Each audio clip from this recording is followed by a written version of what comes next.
On the surface, Africa's two most influential economies, Nigeria and South Africa, are partners. They're both heavyweights in the African Union and the Commonwealth, and they're deeply linked by trade and investment. But if you look past the handshakes and photo ops, a much more complicated story is playing out.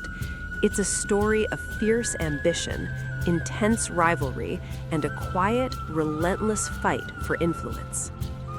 Beyond the headlines about corporate drama and the classic football rivalry, a silent war is being waged for the future of Africa. This isn't a war with soldiers and tanks, but one fought with policy, money, and competing visions. It's a battle between the continent's two giants, Nigeria and South Africa, happening in the halls of power.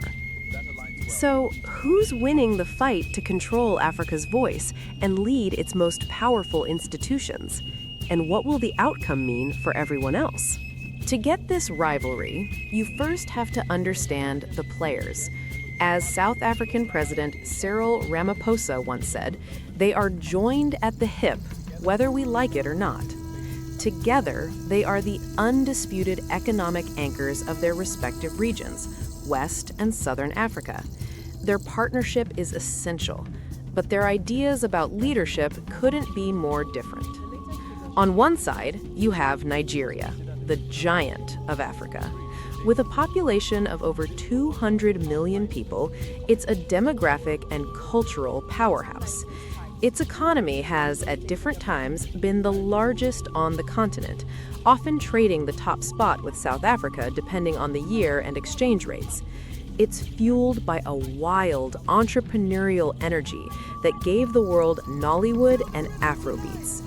Nigeria's claim to leadership is built on its massive scale, its huge market, and a history of foreign policy centered on Pan-Africanism.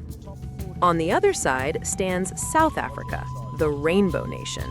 It has a smaller population but boasts the continent's most industrialized and complex economy. Its power comes from its sophisticated financial markets, modern infrastructure, and strong, stable institutions. This friction isn't just about business. It often becomes a stand-in for the wider geopolitical rivalry, where economic disagreements can quickly turn into diplomatic crises. Now, a new battleground is opening up, the African Continental Free Trade Area, AfCFTA. This massive project aims to create a single market for goods and services across the entire continent, which could be a total game changer. Both Nigeria and South Africa publicly support the AfCFTA, but behind the scenes, they're both positioning themselves to dominate it. South Africa, with its strong manufacturing sector and logistics networks, is perfectly set up to export finished goods across Africa. Nigeria, with its gigantic consumer market and entrepreneurial drive, could become the continent's hub for services and light manufacturing. This isn't just about trade. It's about writing the rules for Africa's economic future. The country that can best leverage the AfCFTA won't just grow its own economy, it will lock in its status as the continent's undisputed economic leader for generations. While presidents and diplomats play their high-stakes chess match, the fallout from this rivalry often spills over and hits ordinary people in the most direct and brutal ways. This is where the hidden war becomes tragically visible. For years, the relationship has been poisoned by waves of xenophobic violence in South Africa, often aimed at Nigerian immigrants and their businesses. These attacks are usually sparked by local anger over high unemployment and inequality, with foreigners becoming easy scapegoats. Among some South Africans, there is a perception, whether true or not, that Nigerians are involved in crime or are taking jobs from locals. The results have been horrific. People have been killed, shops looted, and communities shattered. Every incident sends shockwaves back to Nigeria, sparking public outrage and demands for revenge. The Nigerian government, facing immense pressure from its citizens, has threatened diplomatic action and even evacuated its people. The reaction on the Nigerian street has been even more direct. Protesters have targeted and attacked South African businesses like MTN and ShopRite, forcing them to temporarily shut down. These actions turn a diplomatic spat into a direct economic fight where both sides end up paying the price. This cycle of violence and revenge is wrapped in a deep sense of historical grievance.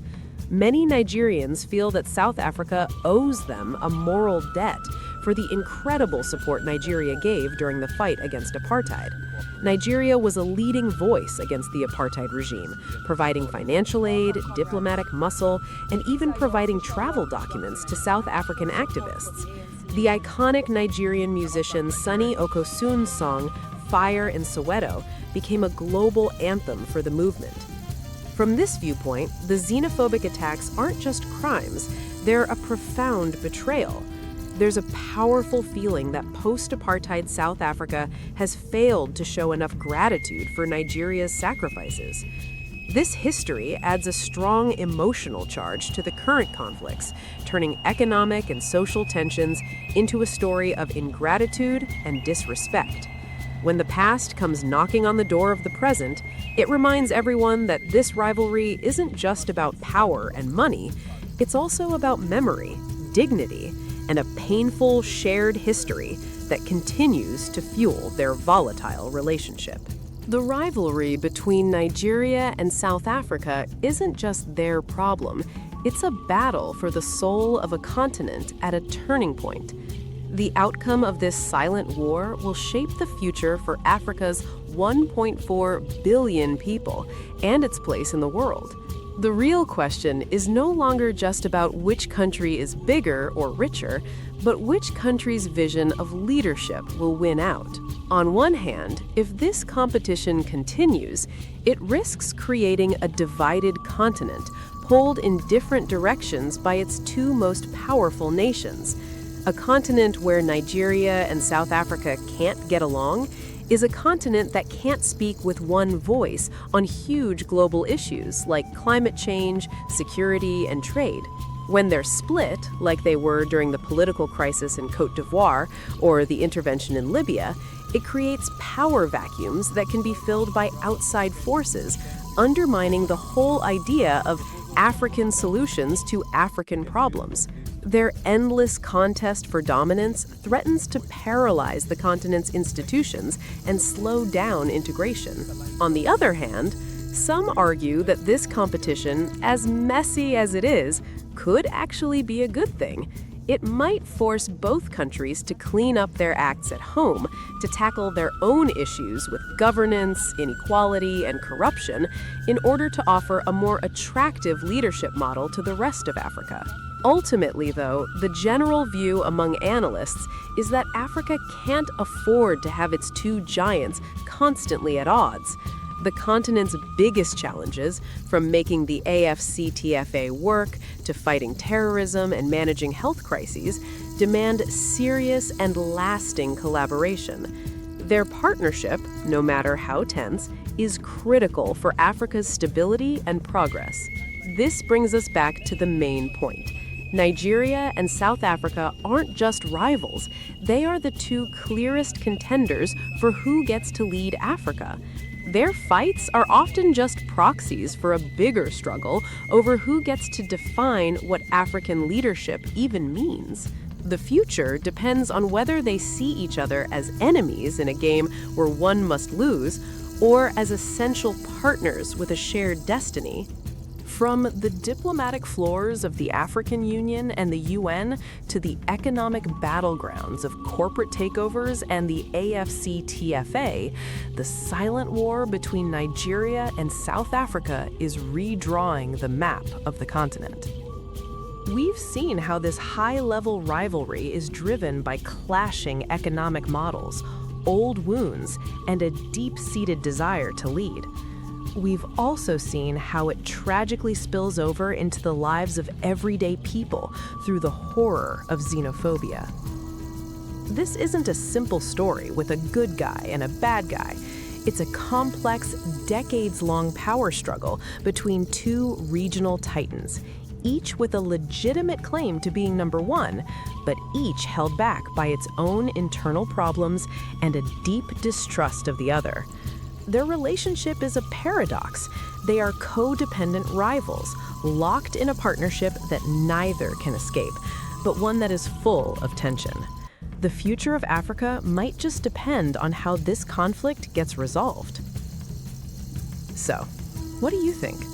Who will and who should lead Africa's future? Is it Nigeria, the giant with its unstoppable demographic and cultural force? Or is it South Africa, the institutional powerhouse with its sophisticated economy? Will their rivalry continue to define Africa's path? Or is working together the only way the continent can truly reach its potential?